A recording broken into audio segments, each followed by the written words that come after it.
자, 주광덕 의원이 판사님을 직접 기자회견에서 언급을 했기 때문에 저희가 인터뷰를 하지 않을 수가 없습니다. 우선 언급을 하게 된 이유가 바로 가정법원의 판결문은 비공개가 원칙이라서 이 공개는 가사소송법을 위반한 것이라고 판사님 주장하셨죠.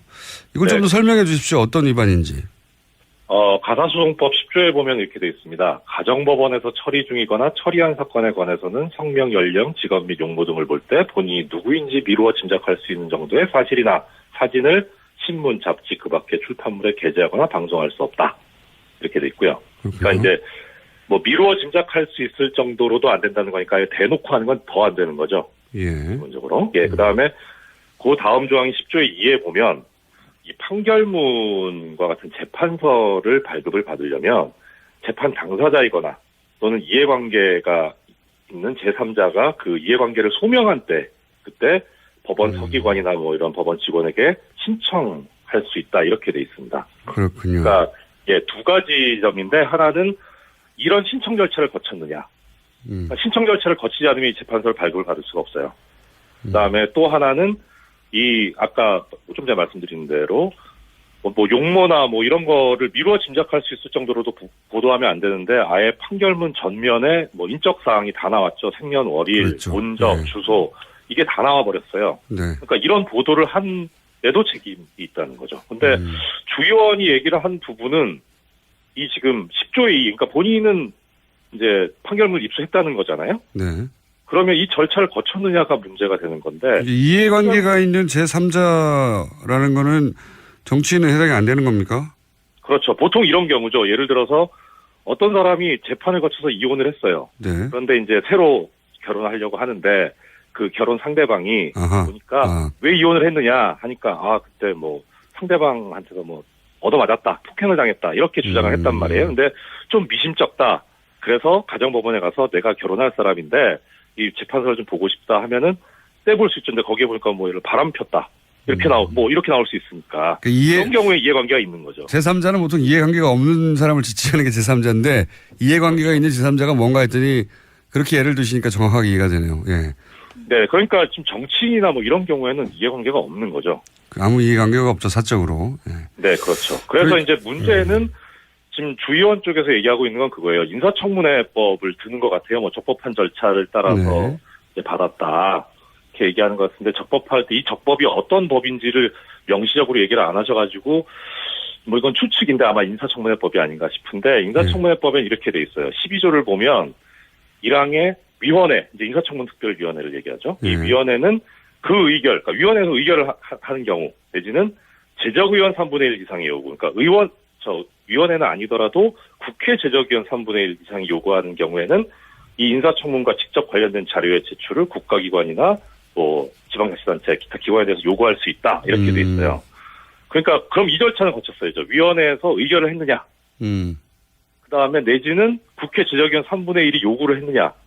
국회 제적 3분의 1은 요구한 적이 없는 걸로 아니까 위원회 차원에서. 위원회 의결이 있었는지는 모르겠는데 정확하진 않은데 근데 이 인사청문위원회가 지금 법사위에 설치가 됐잖아요. 예.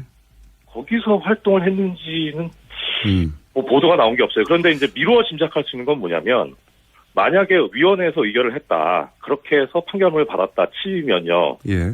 위원회에서 이런 판결문을 요구를 해서 받았는데 이런 사실이 나와 있더라라고 위원회에서 얘기를 해야 되는데 주 의원이 기자회견을 했어요. 단독으로. 개인적으로 했죠. 예. 예. 그러면 이거는 위원회에서 한 게 아니라 개인적으로 얻었다는 얘기인 것 같거든요. 위원회 의결사항은 아닌 것 같고요. 예. 예. 이건 뭐 저희가 따로 또 한번 인터뷰를 해보겠습니다. 근데 지금까지 말씀하신 걸 정리하면 그러니까 보도와 관련한 것은 언론사의 이제 책임을 물을 일인 것 같고, 그죠? 그렇죠. 이건 주 의원하고 관계가 없죠. 네. 그리고 이것이 주 의원이 그 이해관계가 있는 제3자인가 하는 문제가 하나 있는 거고요. 아니다라는 말씀이신 거고요. 예. 이해관계가 있는 제3자여야 하는데 그리고 또 절차적으로 이게 위원회 의결을 거쳤느냐 하는 청문회법, 인사청문회법을 제대로 지켰느냐 하는 문제제기가 있을 수 있고요. 그죠? 그렇죠. 예, 이렇게 정리하면 맞는 거죠. 네, 그렇죠. 그러면은 그 두 가지 다 안 한 거 아닌가 싶은 생각이 드는 거죠. 그렇군요. 그럼 일단은 언론사, TV조선이죠. TV조선에서 이 인사 개인의 신상이 다 드러났죠. 왜냐하면 자료를 네, 흔들었기 그렇죠. 때문에. 예. 네. 보도를 한 것은 기본적으로 법을 위반한 것은 맞군요. 그렇죠. 그거는 10조 위반이죠. 그리고 이 경우에는 72조에 보면 가사소송법에 이 보도 금지 규정을 위반한 경우에는 2년 이하의 금고 또는 100만 원 이하의 벌금에 처한다는 형사처벌 조항도 있어요. 알겠습니다. 네. 그리고 그 외에 이 보도 관련한 의문점은 없습니까? 일단 취득 보도 관련해서 과정이라든가 먼저 취득 일자라든가 뭐, 예. 말씀을 좀 드려보면 이 TV조선이 최초의 보도를 한 게 최초 보도인지 모르겠는데 일단 검색상 나오는 게 예. 지난 6월 15일 날 저녁 7시 30분에 뉴스판이라는 프로그램에서 보도가 됩니다. 예. 그리고 주광덕 의원이 블로그에도 올렸고 보도자료를 냈는데 거기에 이제 뭐 자기가 법원행정처에다 이 판결문을 요구를 했다라고 예. 하면서 요구한 일시가 6월 15일이에요. 뭐 시각은 안 나오는데. 예, 예. 그리고 취득한 때도 6월 15일입니다. 네. 그러니까 법원에서 받았다는 거죠. 당일날 바로받았군요. 예. 예. 그리고 주광덕 의원이 이 내용을 가지고 기자회견을 한 게 다음 날이 16일 11시예요. 단독으로 했죠. 네. 그러면은 이 16일 11시가 되기 전에는 주광덕 의원과 법원 쪽을 제외한 다른 곳은 이 판결문을 가지고 있을 수가 없죠. 그렇죠. 예. 그런데 TV조선은 그 전날 저녁 7시 반에 벌써 보도를 했단 말이에요. 그럼 TV조선은 갖고 있었다는 얘기죠. 이렇게 생각해 볼 수 있겠네요. 그러니까 법원행정처는 이제 이 해명 자료라면 법원행정처는 주 의원에게 요청받은 즉시 발급해 줬고 즉시 네. 거의 뭐 네. 당일 요청하고 당일 발급했다는 거가 되니까요. 그리고 주 의원은 자료 취득 즉시 기자회견을 하기 전에 TV조선에 먼저 넘겨준 걸로 추정할 수 있을 것 같은데요. 예. 그럴 수도 있죠. 그럴 수도 있는데 그럼 그 과정은 문제죠. 왜냐하면 왜 TV조선에 주느냐. 그러니까 왜 일개 언론사에 주느냐라는 거죠. 이것은 주 의원이 지금 주장하고 있는 게 뭐냐면 예. 공공의 이익에 관한 거다라는 거거든요. 예. 공공의 이익을 관한 거면은 그러니까 그 16일 11시에 한 기자회견 이거는 어떻게 보면 이해는 가요. 예. 그러니까 공공이 알 수 있도록 한 거니까. 그런데 TV조선에 그냥 얘기하지 않고 만약에 지금 공장장님 말씀하신 대로 그런 절차로 줬다면 이거는 공공의 이익에 관련된 절차가 아니죠. 그 공공의 이익 말씀하시니까 네. 그러니까 지금 말씀 듣고 두 가지가 떠오르는데 하나는 뭐냐면 법원행정처가 자료 요청을 받은 즉시 이런 민감한 개인정보 자료를 당일 바로 넘겨주는 게 제가 알기로는 상당히 이례적인 것이 왜냐하면 이 자료 요청이 강제 조항이 아니잖아요. 제가 알기로는 네. 정보 요청을 하면 부처 내에서 자기 내규에 따라서 자체 판단을 해서 공개하지 않는 정보가 사실 상당히 많고 민주당이 야당 시절에는 뭘 달라고 해도 그 자료 공개를 하지 않는다고 워낙 그래서 힘들다는 소리를 많이 했었는데 이건 굉장히 빨리 준 케이스가 돼서 그게 좀 이례적인 게 하나 있고. 근데 이건 판사님이 모르실 부분이니까 저희가 따로 인터뷰를 해보겠고요. 또 하나는 지금 이제 공공의 이익, 그래서 이 보도 금지는 공공의 이익, 이해에 부합하기 때문에 그럴 경우에는 위법성이 조각될 수 있다고 주 의원이 이제 주장을 했습니다. 그러니까 이게 개인정보지만 공공의 이익을 위해서 공개할 수 있는 것이다. 위법성이 조각될 수 있다. 이렇게 반박했는데 여기에 대해서 뭐라고 하시겠습니까? 일단 가장 큰 부분은 뭐냐면요.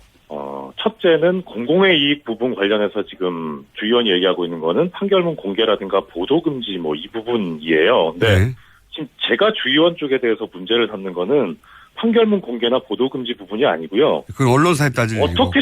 어떻게 취득했냐는 거예요. 네. 근데 주 의원이 그 얘기를 하고 나서는 것 자체가 좀 이상은 해요. 왜냐면은 그분은 국회의원이지 언론사 대변인이나 대표가 아니잖아요. 그렇죠. 그 이야기는 언론사가 할 일인데. 예. 그렇죠. 언론사가 할 일을 자기가 하고 있는 게 좀 이상하고 뭐 그건 그렇다 치고 또 두 번째는 보도자료도 그렇고 그다음에 블로그에도 올리셨던데 그 대법원 판례하고 헌법재판소 결정문을 인용을 하셨더라고요. 네, 결국 언론이 이것을 공개하는 것이 공공의 이익에 부합하기 때문에 공개할 수 있다 이런 얘기죠. 예. 그렇죠. 그런데 이 경우는 뭐냐면 지금 주 의원 말에 의하더라도 판결문을 공개할 수 있다. 네. 법이 명시적으로 금지하고 있더라도 예. 그러면은 그 사안에 관한 판례를 인용해야 되는데 예. 지금 4가지 판례를 보면 4가지 판례를 예로 들었습니까? 블로그에? 예, 그렇습니다. 예, 네. 블로그에 예를 들었어요. 보도자료에도 나왔고요. 예. 보면은 전부 다 이게 판결문 공개에 관한 게 아니에요. 그리고 심지어는 또 어떤 것도 있냐면 그 예를 하나 들어드릴게요. 그 주의원이 블로그에 올린 건데 대법원 1998년 9월 4일 선고 96-11327 판결을 예를 들었어요. 네. 공공의 이익에 부합하는 경우에는 뭐 그렇게 보도할 수 있다 이런 취지인데 이 대법원 판결의 사안은 뭐였냐면 그 MBC 뉴스데스크 사건인데요. 네. 이때 어떤 일이 있었냐면은 뉴스데스크에서 보도를 할 때 그 보도 대상자한테 사생활에 관한 부분을 좀 보도를 해야 되겠다. 그래서 승낙을 받았어요. 네. 근데 승낙을 받은 범위를 초과해서 보도를 했을 뿐만 아니라 여기서 이제 신분이 노출되지 않게 해달라고 했는데 이 신분 노출되게 이게 모자이크 처리도 제대로 안 되고 그리고 음성면도 제대로 안 된 거예요. 그래가지고 이제 이분이 손해배상 청구를 한 거죠. MBC에 대해서. 예. 그러니까 여기에 대해서 이제 대법원이 판시하면서 뭐라고 했냐면 그 일반론적인 주장은 맞다. 공공의 이익에 부합하는 건 맞는데 지금 이 사안에서는 뭐냐면 주변 사람들이 이 촬영된 사람이 피해자인 걸 알 수 있도록 했다. 그리고 이거 승낙 범위를 초과한 거다. 그래서 이건 부당하게 사생활을 공개한 거다. 하니까 1,000만 원 손해배상해라 해가지고 이거는 공공의 이익에 부합하지 않는다는 사안을 판단을 한 거예요. 반대 사례네요, 오히려. 반대 사례를 지금 블로그에 올리셨더라고요. 그래서 아니 뭘 이런 거를 올리셨나 싶고 또 하나 예를 들자면 헌법재판소 결정인데 판사님이시니까 너무 자세히 하시는군요. 네. 또요. 예, 헌법재판소 결정인데 2013년 12월 26일 날 헌법재판소에서 나온 2009 헌마 747 헌법소원 사건이에요. 이거는 어떤 내용이냐면 그 문제된 분이 이명박 전 대통령에 대한 동영상을 블로그에 게시를 해서 비판을 했어요. 네. 그러니까 그걸 가지고 이제 검찰에서 기소유예 처분을 했는데 그러니까 기소유예라는 거는 죄가 인정되긴 하는데 다른 여타 이런 사정들을 고려해 보면은 이게 재판에 넘기는 것은 좀 과하다, 부당하다 해가지고 기소를 안 하는 처분이거든요. 그러니까 나 이거 범죄가 안 된다라고 주장하면서 헌법소원을 하신 거예요. 네. 근데 이 헌법재판소에서 판시할 때 뭐라 그랬냐면 일단 사안은 어떻게 됐냐면 이 분이 올린 동영상에 이명박 전 대통령이 전과가 수십 개 있는 범죄자다. 그다음에 이명박 대통령이 개인적인 이익을 위해서 국가정책을 무리하게 결정해서 추구하고 있다. 역사상 우리나라를 사상 최악의 위험한 상황에 처하게 했다. 그리고 국영기업을 매각해서 엄청난 돈을 벌었다. 그런 주장을 한 거죠, 블로거가. 예, 그렇게 올렸어요. 예. 예. 그렇게 돼 있는데 검찰이 뭐라고 이제 판단을 했냐면 이렇게 한 사실은 인정이 되는데 초범이고 동영상 직접 제작한 것도 아니고 그리고 이 블로그에 보니까 접속자도 많지 않고 소수의 아는 사람들만 오늘 올라오는 거고 그리고 블로그도 폐쇄했으니까 이런 거 참작해서 재판에 넘기지 않겠다 이렇게 한 거예요. 그러니까 이제 여기에 대해서 이제 헌법재판소가 뭐라 그랬냐면 일단 이 나온 사실의 중요한 부분이 객관적 사실과 합치된다. 그러니까 허위 사실에 대한 인식이 없는 거 아니냐. 그래서 기소유예 처분이 잘못됐다고 해서 취소를 했어요. 그러니까 공공의 이익에 관련된 문제가 아니라 아예 이거는 범죄 자체가 안 된다고 본 거죠. 네. 사안 자체가 달라요. 지금 이익의 문제가 아니라 잘못된 사례를 들었다 또. 네. 예. 그래서 도대체 이런 사례를 가지고 왜 예를 들면서 본인의 행동이 맞다, 합리적이다라고 주장을 하시는지 법률가가 왜 그러신지 저는 좀 이해는 안 가요. 그 부분은 저희가 주광덕 의원님 인터뷰를 요청할 생각인데 저희는 반론권을 보장하기 때문에 인터뷰 응하실지 모르겠습니다만 그때 물어보기로 하겠습니다. 자, 그러니까 이제 어쨌든 지금 공공의 이익 때문에 공개했다고 하고 여러 사례를 들었으나 그건 맞는 사례가 아니다라고 이제 반론을 하신 것이고. 예. 그러면 이건 어떻습니까? 초기에는 이거 검찰이 흘린 거 아니냐 언론에 이런 얘기도 있긴 있었습니다. 그 부분 어떻게 생각하세요? 그럴 가능성을 전혀 배제할 수는 없는데요. 일단 검찰에서 입수를 했을 수도 있으니까. 그런데 이제 그 부분에 대해서 저는 큰 정보는 없는데 일단 시스템으로 보면 이게 지금 가사 판결서잖아요. 가사 소송에 관한 것. 그러면은 이 판결서하고 기록은 가정법원에서 보관을 해요. 법원에서 나왔을 것이다. 예. 그러니까 검찰에서 나왔다면 만약에 형사 판결이다 하면 검찰에서 나왔다 그러면 이게 합리적인 의심이 될 수 있어요. 그 형사 판결이나 형사 기록은 검찰에서 보관을 하니까. 이건 가사 소송이라 검찰하고는 일단은 관련이 없는데 그래서 법원에서 나왔을 가능성이 꽤 높아요. 시스템적으로는 그렇다. 예. 근데 뭐 검찰에서 따로 뭐 입수해서 했다면야 그건 할 말은 없는데 그것까지는 제가 잘은 모르겠습니다. 네, 그건 또 검찰에 저희가 물어봐야 될 내용이니까. 예. 이건 어떻습니까? 주광덕 의원은 이제 기자회견을 통해서도 서류 검토 과정에서 스스로 알아낸 것이다 이렇게 주장하고 있습니다. 근데 이제 워낙 오래된 것이고 민감한 개인정보라서 이런 정보가 누군가에 의해 제공됐을 가능성이 이제 계속 거론되는 거란 말이죠. 네네. 판사님 생각은 그러면 검찰은 아닌 것이라고 보고 판사님은 어떻게 보십니까? 올해 법원에 계신 분으로서.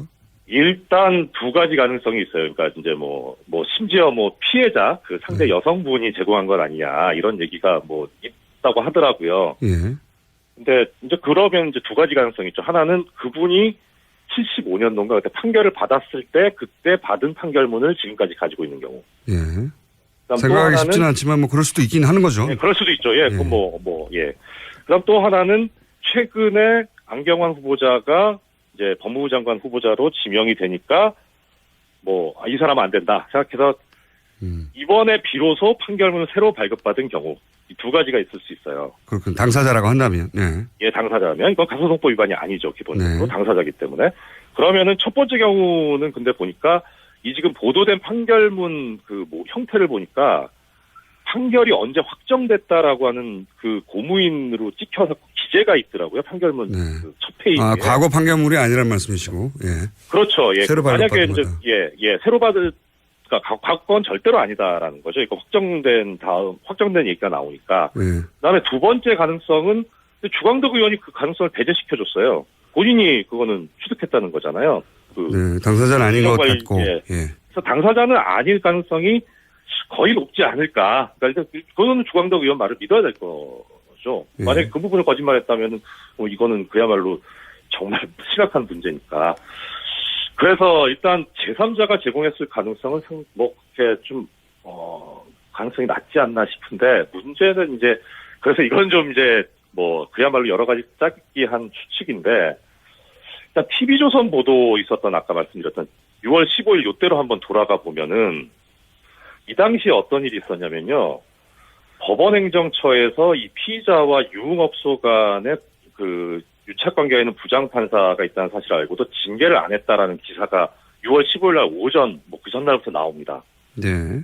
예, 그러면 법원 입장에서 보면은, 이게 지금 검찰 지금에서 나오는 개혁 얘기도 이영렬 전 중앙지검장이나 안태근 검찰국장이 이제 부적절한 술자리를 가지고 거기서 이제 돈이 오갔다는 거잖아요. 처음에 거기서 출발했죠. 예. 예, 거기서 출발했죠. 그러니까 이 사안이 법원 개혁의 출발이 될 가능성이 있다고 보여요. 검찰에서 그렇게 불거진 사안의 전례를 볼 때 이렇게 그렇죠. 이제 법원행정처에서 부장판사가 피의자 유흥업소 간의 문제를 알고 있었는데도 징계를 안 했다. 네, 그렇죠. 그리고 이게 어떤 문제가 있냐면 이 문제된 부장판사는 제가 누군지는 모르는데 일단 직책이 고등법원 부장판사거든요. 예. 차관급인데 이 고등법원 부장판사는 다른 판사들하고 달리 고등법원 부장판사가 될 때 대법원장에서 발탁이 돼요. 대법원장으로 가는 게 아니고. 예. 네. 그래서 이런 사람을 어떻게 고등법원 부장판사로 발탁을 했냐. 라고 하는 예. 대법원장에 대한 문제 제기가 있을 수 있겠군요. 그렇죠. 지금 안경환 후보자 관련해가지고 조국 인사수석이라든가 조현옥 인사수석에 민정수석이라든가 조현옥 인사수석에 대해서 책임져야 된다 이런 얘기 나오는데 이걸 그대로 적용을 하면은 양승태 대법원장은 몇 번 그만뒀어야 되거든요. 그러니까 그거를 견제하자는 차원에서 법원 쪽에서 먼저 줬을 가능성이 있지 않나, TV조선 쪽에다가. 이게 전과가 있어요, 법원이, 이런 식으로 이제, 재판 관련 내용을 흘리는 것이. 그래서 중전수법을 그대로 쓴 거 아닌가, 이건 저의 추측입니다. 추측인데. 개인적인 추측인데 전과가 네. 있으므로 그런 추측도 해본다는 이런 말씀이시네요? 그렇습니다. 그러니까 네. 지금 말씀을 요약하면 예를 들어서 사법부 내에 법원 개혁 문제에 저항감을 가지거나 혹은 현 정부의 반감을 가진 일부가 관여했을 수 있다 이런 추정이시네요? 그렇죠. 예. 특히나 양 대법원장 같은 경우에는 지금 법원 내부에서도 지금 목소리가 나오고 있고 오늘 전국 법관 대표자 회의가 있잖아요. 그러니까 내부적으로도 문제가 있는데 이거를 외부로 해서 눈을 돌리려는 그런 시도일 수도 있고요. 그러니까 상당히 필요성이 있죠. 근데 이제 그 과정에서 보면 법원에서 이제 자료를 줬다가 계속 수소를 얘기하고 있어서 좀 그렇습니다만은 자료를 줬다가 이게 아까 말씀드린 가사소송법 위반 문제가 생기니까 국회를 통해서 가면은 적법해질 수 있지 않느냐 해서 주광덕 의원을 섭외를 하지 않았습니까? 알겠습니다. 여기서부터는 예.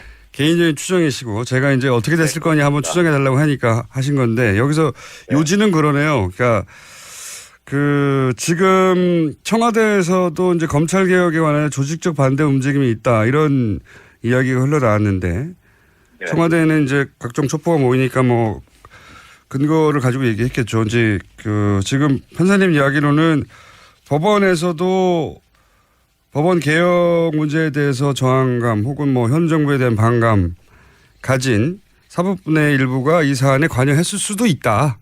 네, 그렇죠. 과거 전례가 있기 때문에 그런 추정을 해본다. 제가 법원 쪽에 오래 있어가지고 그래서 그런지는 모르겠습니다만 저는 법원 쪽에 의심이 강하게 들거든요. 그래서 법원에 오래 계셨기 때문에. 오히려 지금 이제 주의원이 기자회견도 하고 나오고 그러는데 솔직히 저 주의원에 대해서는 별 그건 없어요. 그건 뭐 이분은 오히려 어떻게 보면은 이런 알리바이가 만들어지는데 도구로 이용당한 거 아닌가 그런 느낌이 좀 들거든요. 알겠습니다. 워낙 법원에 대해서 문제의식이 많으셔가지고 주의원에 관해서는 아까 가사소송법이라든가 이런 문제 정도의 지적인 것이고 이 본질은 결국은 법원 내 문제가 아니냐 이렇게 보시는 거군요. 네, 그렇죠. 법원 내 문제하고 그다음에 이렇게 새 정부의 어떤 인사 문제라든가 정책 개혁 방향에 대해서 저항하려고 하는 언론사. 언론 적폐와 법원 적폐 문제가 아닌가 싶습니다. 저는. 알겠습니다. 오늘 여기까지 듣겠습니다. 오늘 말씀 감사합니다. 예, 고맙습니다. 네. 자, 반론 보장하고 있으니까 이제 주광덕 의원님 저희가 연락드릴 테니까 섭외 응해 주시면 감사하겠습니다. 다른 기자회견을 하셔도 좋고요. 여기까지 하겠습니다. 이정열 전 부장판사였습니다. 국회 제적 3분의 1은 요구한 적이 없는 걸로 아니까 위원회 차원에서. 위원회 의결이 있었는지는 모르겠는데 정확하진 않은데 근데 이 인사청문위원회가 지금 법사위에 설치가 됐잖아요. 예. 거기서 활동을 했는지는 보도가 나온 게 없어요. 그런데 이제 미루어 짐작할 수 있는 건 뭐냐면 만약에 위원회에서 의결을 했다. 그렇게 해서 판결문을 받았다 치면요. 예. 위원회에서 이런 판결문을 요구를 해서 받았는데 이런 사실이 나와 있더라라고 위원회에서 얘기를 해야 되는데 주의원이 기자회견을 했어요. 단독으로. 개인적으로 했죠. 예. 그러면 이거는 위원회에서 한 게 아니라 개인적으로 얻었다는 얘기인 것 같거든요. 위원회 의결사항은 아닌 것 같고요. 예. 이건 뭐 저희가 따로 또 한번 인터뷰를 해보겠습니다. 근데 지금까지 말씀하신 걸 정리하면 그러니까 보도와 관련한 것은 판결문 입수했다는 거잖아요. 네. 그러면 이 절차를 거쳤느냐가 문제가 되는 건데. 이해관계가 있는 제3자라는 거는 정치인은 해당이 안 되는 겁니까? 그렇죠. 보통 이런 경우죠. 예를 들어서 어떤 사람이 재판을 거쳐서 이혼을 했어요. 네. 그런데 이제 새로 결혼하려고 하는데 그 결혼 상대방이 보니까 왜 이혼을 했느냐 하니까 그때 상대방한테서 얻어맞았다. 폭행을 당했다. 이렇게 주장을 했단 말이에요. 근데 좀 미심쩍다. 그래서 가정법원에 가서 내가 결혼할 사람인데 이 재판서를 좀 보고 싶다 하면은 떼볼 수 있는데 거기에 보니까 바람 폈다. 이렇게 이렇게 나올 수 있으니까. 그런 경우에 이해관계가 있는 거죠. 제3자는 보통 이해관계가 없는 사람을 지칭하는 게 제3자인데 이해관계가 있는 제3자가 뭔가 했더니 그렇게 예를 드시니까 정확하게 이해가 되네요. 예. 네. 그러니까 지금 정치인이나 이런 경우에는 이해관계가 없는 거죠.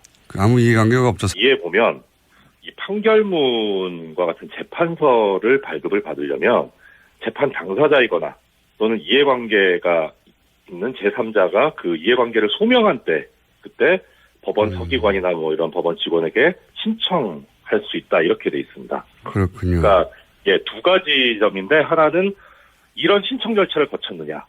그러니까 신청 절차를 거치지 않으면 이 재판서를 발급을 받을 수가 없어요.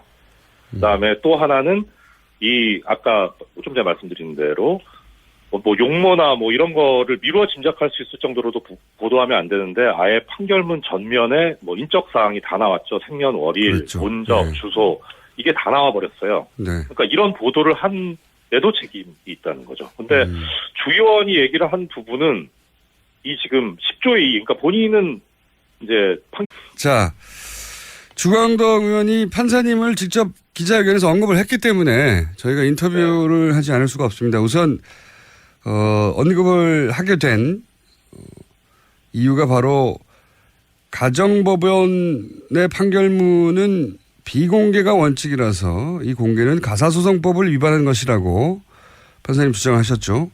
이걸 좀 더 설명해 주십시오. 어떤 위반인지. 가사소송법 10조에 보면 이렇게 되어 있습니다. 가정법원에서 처리 중이거나 처리한 사건에 관해서는 성명, 연령, 직업 및 용모 등을 볼 때 본인이 누구인지 미루어 짐작할 수 있는 정도의 사실이나 사진을 신문, 잡지, 그 밖의 출판물에 게재하거나 방송할 수 없다.